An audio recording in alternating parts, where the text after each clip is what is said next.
Hello there, and today we're going to create a shot very much like this one I'm going to show you right now.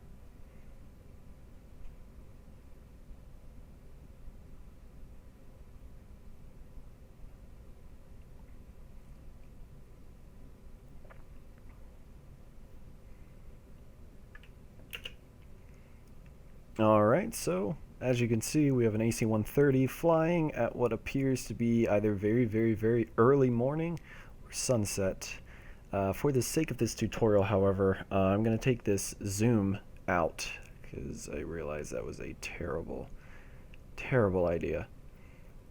But we are going to be using third-party plugins such as Element 3D version 2 and their Jetstrike pack along with Flight Kit, and then also using Magic Bullet looks from Red Giant to achieve this very sunset kind of look, but you can go for whatever you want to in regards to look.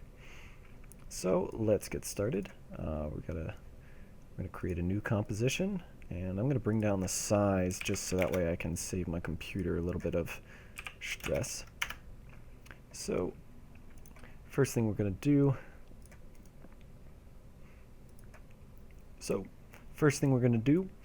is we're going to drag our aerial shot right here, and way you can get one of these, you can just Google aerial photography, and you really want to look for a picture that is up there around the span of 4K.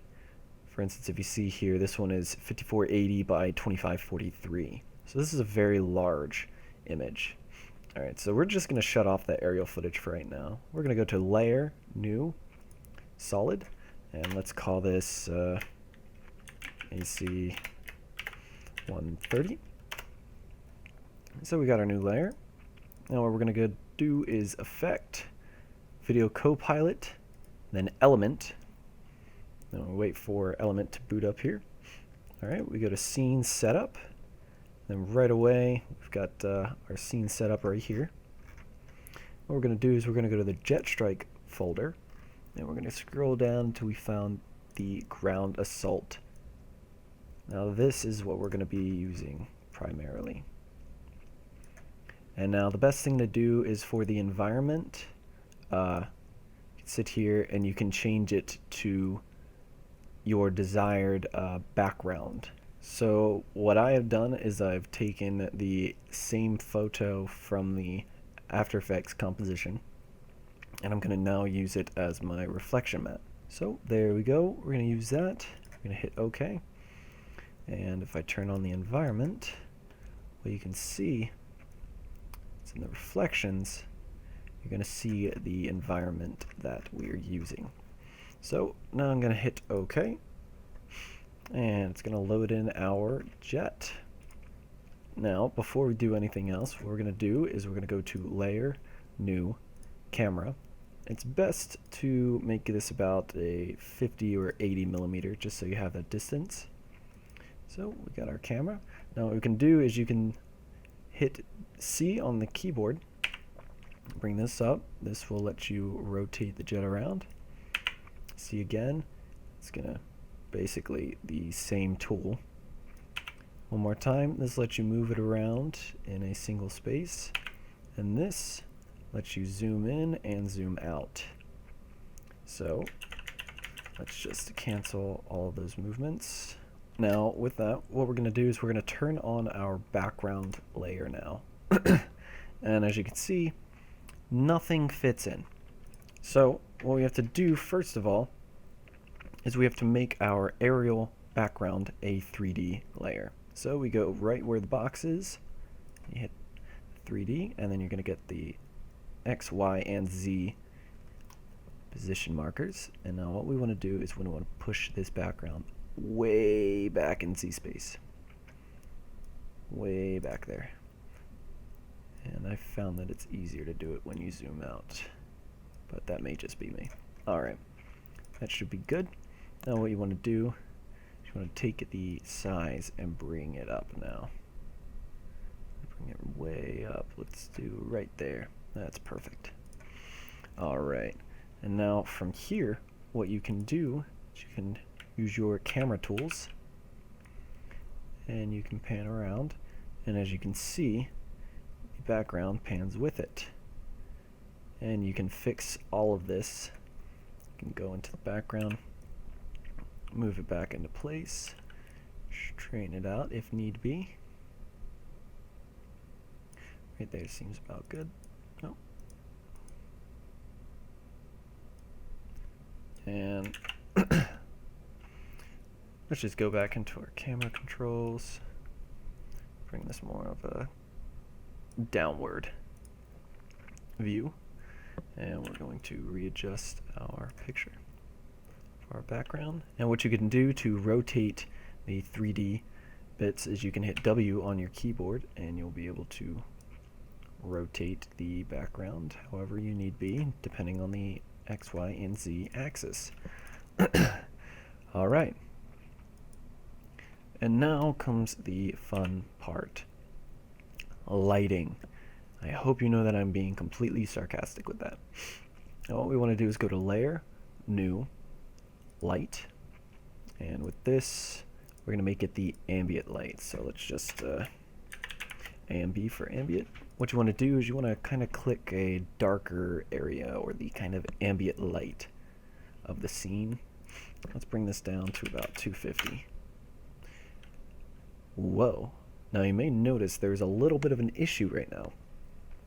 And the reason for that is our background is interacting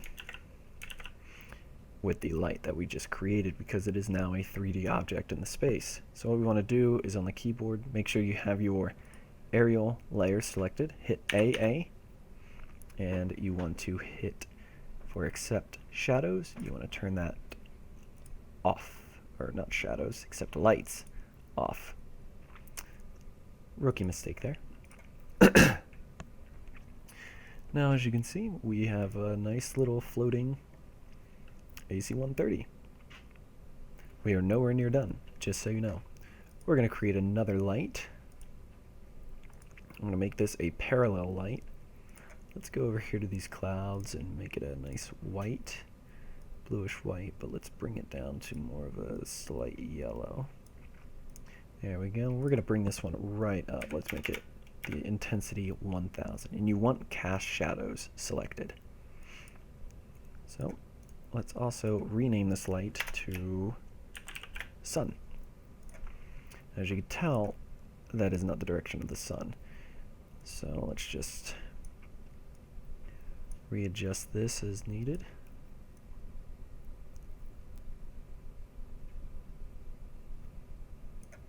Alright, let's also go to top view. There we go.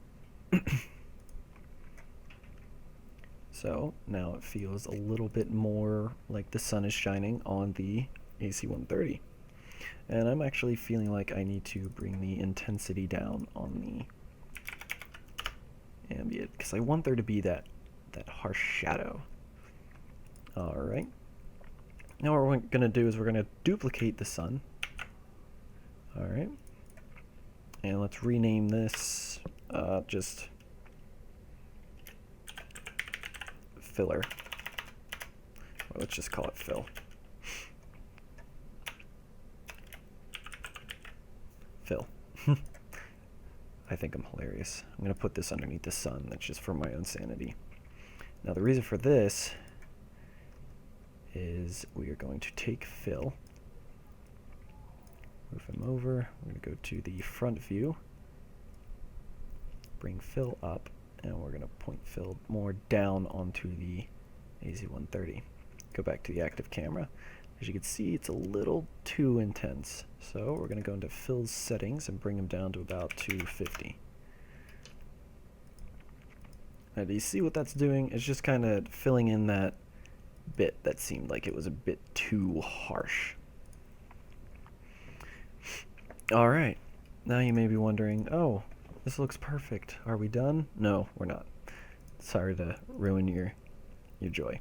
What we're going to do is we're going to go into the camera, because guess what? Time for the animation.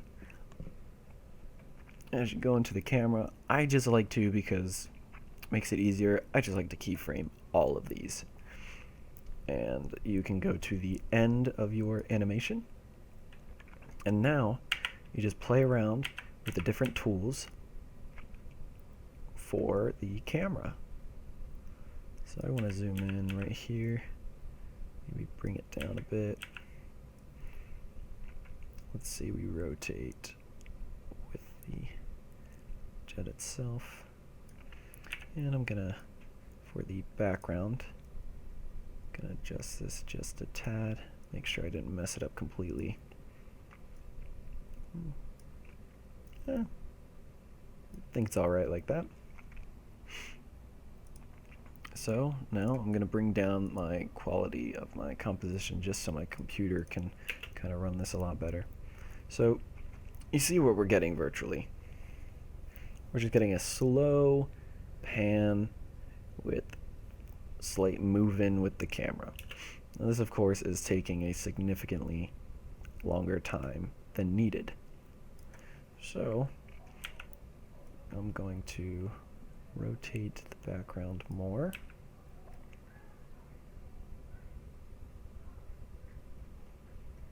Maybe there. And let's just, it's getting these points, it's difficult. Zoom in just a little bit. So, there we go. You can see what's going on there. Sorry if you hear that in the background. Apparently there are two hoodlums in my apartment complex that are deciding to fight at 11:47 in the evening. It's quite beautiful, actually. Anyway, so you see what we're getting. Maybe a very wide, that voice crack, maybe a very wide establishing shot. And zoom in and come in close to the jet. So, now, you may be wondering, how do we animate the jet itself? Because realistically, it would not just be sitting there like that. So, what we're going to do is we're going to go into our AC-130. Alright. We're going to go to Particle Look. We're going to go to Create Group Null. And we're going to create a null. And now, if you notice, this null is now attached to the AC-130. So we've got the null for the jet itself. And let's rename this to AC-130 null. Alright, so we've got the null. Now what we can do is we can, with the down arrow, open up the transform properties. And even though you don't have to, I like to just highlight all of the properties. Let's just move forward a little bit, and you can hit W on the keyboard, which just kind of tilt the AC-130 a little bit. Let's move it a little forward, tilt it the other direction, move forward a little bit further, and tilt it again. And then maybe tilt it the other direction. And then maybe you want it to go a certain direction. So let's slightly move it. And then now we'll make it look like it is turning completely. Like so. So what we get is some sporadic movement. Now the way to really sell this is if you just click, drag, and highlight all of these points. You just right click, hit keyframe assistant, and hit easy ease. With that, it's going to slowly ease into each of those points. So if we let this kind of load through, there's just some very slight movement that's happening. And now, being that I forgot how slow this camera movement is, I might delete a couple of these. And maybe what I can do is go back into the camera, kind of just zoom out a little bit more, so that way it's a little bit quicker. And from what I see, that turn is a little too quick, so we'll go back into the null and we'll drag this out, drag this to about there, drag that there. And that's just so that way that overall turn is a little bit more drawn out, if you get what I mean. So if we put this back up to full, it's not exactly going to look amazing right now, just because of the fact that I have this as a 720p comp. So what we can do is then go to Layer, New, Adjustment Layer, and on this adjustment layer we can go to Effect, Magic Bullet Suite, and Magic Bullet Looks. Hit Edit, let that slowly open up. Alright, let's full screen that. And what I like to do is go to Looks, and then Time and Places, and then Beijing. And you see the type of look that gives it right there? I love it. You go with that for more edgy. You can really go for whatever your heart desires. Just all depends on what you want. So, I mean, some of these are a little over the top, so we could go to Blockbuster, cool. Some classic, you could do all these, some Blockbuster warm. But I seem to like the Beijing one, because it really gives it that kind of sunset look, if you get what I mean.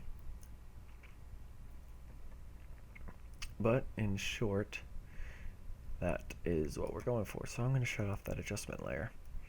Now you may be wondering, well, with an AC-130, the turbines are supposed to be turning. Now that's where we go into the actual element. So what we do is we go into Group 1, the aircraft rig. If you notice the turbine layer, you can turn that. So what you do is you go to the first frame of your animation, hit the stopwatch, go to the very last frame, turn this right up,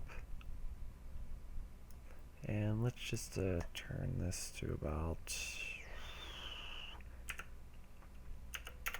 1500. So what that is going to do, I'm going to start about here because we can see a little bit more. That causes the turbines to actually turn, or spin in this case. Then along with that, if you notice, the plane starts to turn. What we can do with that, if we zoom in, we can mess with the flaps, I believe. Not the flaps. I always get this wrong. Nope. I'm terrible at this. I don't know any plane lingo. There we go. Right there. So if we make that 0, switch the stopwatch on that, go forward to where it starts turning, and we just advance this to -100. That will give the illusion. The flaps are going down, these are going up, or these are going up, those are going down, that it is actually turning on its side, possibly to fire the big old gun. So if we zoom back out, turn that on, there we go. We have a AC-130 banking to the left. And of course, there are the render settings. Now, to get the rotation blur correct for that, you're going to go to the motion blur, and you want to turn these samples right up. Because if you don't, the turbine spinning can look a bit weird, and it's kind of finessing. There we go, that's what it is, shutter angle. Let's turn that up. And of course my computer has to take a bit of time to load. So that is what you will get. You will get the turning, or the turbines spinning in the correct direction that they are supposed to be going. I don't have the fastest computer for this type of scenario, so let's see if I turn this down to third. Bring it out to 100. Let's see how that loads.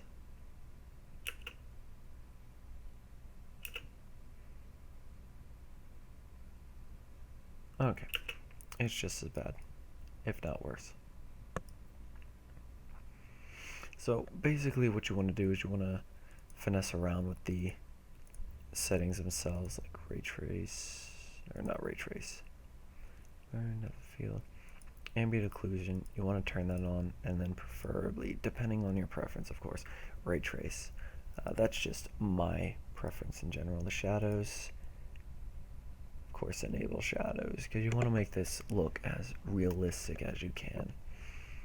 So after turning our widescreen bars on and our adjustment layer on, we're getting a pretty realistic look. Now, being that my computer is not the fastest at rendering, I am not going to render this fully for a preview, but I will be able to play a rendition of it at the end of this, or you can just view the video that I had put up previously, being that this is typically the exact same thing that I did, if not a little bit, tiny bit more advanced. But the way you get used to this is by going step by step and learning throughout, just kind of wing it, really.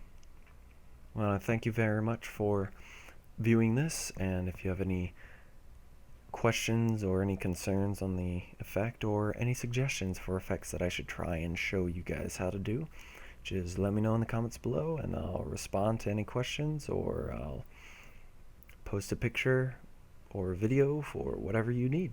Thank you very much, and see you.